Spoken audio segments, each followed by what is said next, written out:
Proklamasi. Kami, bangsa Indonesia, dengan ini menyatakan kemerdekaan Indonesia. Hal-hal yang mengenai pemindahan kekuasaan dan lain-lain diselenggarakan dengan cara saksama dan dalam tempo yang sesingkat-singkatnya. Jakarta, 17 Agustus 1945, atas nama bangsa Indonesia, Soekarno, Hatta.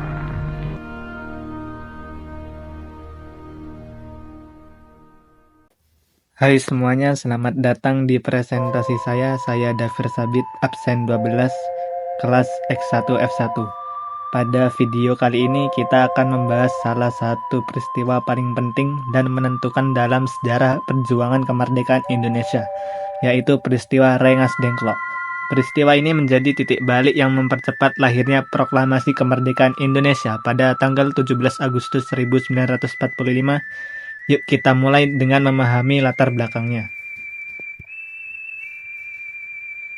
Perjuangan kemerdekaan Indonesia tidak hanya terjadi melalui perang atau perundingan, tetapi juga melalui berbagai dinamika politik dan perbedaan pandangan di antara para pejuang. Peristiwa Rengas Dengklok mencerminkan adanya perbedaan strategi antara golongan muda dan golongan tua. Para pemuda mendesak agar kemerdekaan diproklamasikan secepatnya, tanpa menunggu janji dari Jepang. Di sisi lain, golongan tua yang lebih hati-hati merasa perlu adanya persiapan dan diplomasi. Ketegangan inilah yang akhirnya memunculkan inisiatif dari para pemuda untuk menculik Soekarno dan Hatta ke sebuah kota kecil bernama Rengas Dengklok. Pada tanggal 15 Agustus 1945, Jepang secara resmi menyerah kepada sekutu dalam Perang Dunia II. Kabar ini disiarkan melalui radio dan segera menyebar ke berbagai wilayah, termasuk Indonesia. Bagi para pejuang Indonesia, kekalahan Jepang menjadi peluang emas untuk segera memproklamasikan kemerdekaan.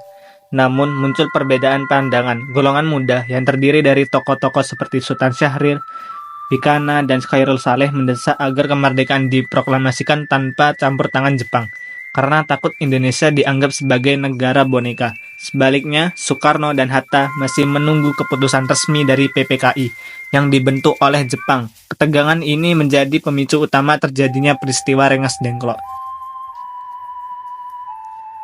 Di malam hari setelah Jepang menyerah, para pemuda segera menemui Soekarno di rumahnya dan mendesak agar proklamasi dilakukan keesokan harinya.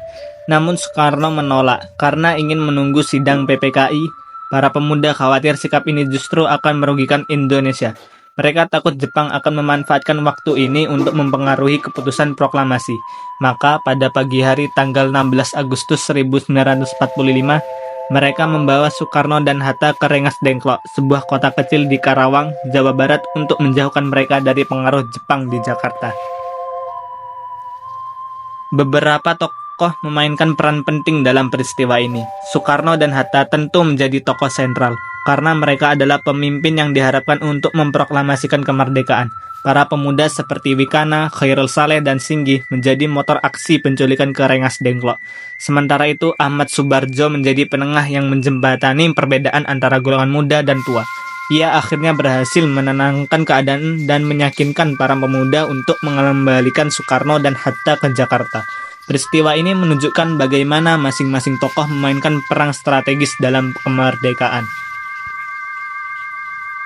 Soekarno dan Hatta tiba di Rengas Dengklok pada pagi hari tanggal 16 Agustus. Di sana, para pemuda terus mendesak agar mereka segera memproklamasikan kemerdekaan. Namun Soekarno tetap berpendirian untuk menunggu persetujuan PPKI.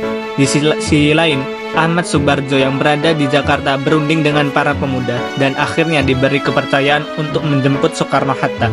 Malam harinya, mereka kembali ke Jakarta dan langsung menuju rumah Laksamana Maeda, seorang perwira Jepang yang simpati pada kemerdekaan Indonesia. Di rumah inilah naskah proklamasi dirumuskan diketik oleh Sayuti Melik. Banyak tokoh penting yang terlibat dalam rentetan peristiwa ini. Selain Soekarno dan Hatta sebagai pemimpin bangsa, ada Ahmad Subarjo yang menjadi jembatan diplomasi. Para pemuda seperti Wikana, Khairul Saleh, dan Sayuti Malik berperan dalam aksi dan penyusunan naskah proklamasi. Laksamana Maida juga memberikan dukungan diam-diam dengan menyediakan tempat aman untuk menyusun teks proklamasi. Semua tokoh ini dengan perannya masing-masing bersatu dalam tujuan yang sama, yaitu kemerdekaan Indonesia. Peristiwa Rengas Dengklok memberikan dampak yang sangat besar. Tanpa desakan para pemuda, mungkin proklamasi akan tertunda atau dilakukan dengan pengaruh Jepang. Aksi ini juga menunjukkan bahwa semangat kemerdekaan tak bisa dibendung oleh kekuasaan asing. Peristiwa ini mempercepat lahirnya naskah proklamasi yang akhirnya dibacakan oleh Soekarno pada pagi hari tanggal 17 Agustus 1945 di Jalan Pengangsaan Timur nomor 56. Momen ini menjadi tonggak sejarah bangsa Indonesia sebagai negara merdeka. Hari ini peristiwa Rengas Dengklok diabadikan sebagai bagian penting dalam sejarah kemerdekaan. Rumah tempat Soekarno dan Hatta ditampung telah dijadikan situs sejarah. Peristiwa ini diajarkan di sekolah-sekolah sebagai simbol keberanian pemuda dan semangat juang tanpa pamrih. Pengakuan terhadap peran para pemuda pelajaran bahwa kemerdekaan bukanlah hadiah, tetapi hasil perjuangan yang penuh resiko dan pengorbanan. Kesimpulannya, peristiwa Rengas Dengklok adalah bukti bahwa keberanian, tekad, dan semangat perjuangan dapat mengubah sejarah. Perbedaan pandangan antara generasi muda dan tua justru menjadi kekuatan ketika disatukan dalam semangat kebangsaan. Semoga kita sebagai generasi muda masa kini dapat terus menghargai perjuangan para pahlawan dan melanjutkan semangat mereka dalam membangun bangsa yang lebih baik. Terima kasih telah menyimak presentasi ini. Sekian dari saya. Wassalamualaikum warahmatullahi wabarakatuh.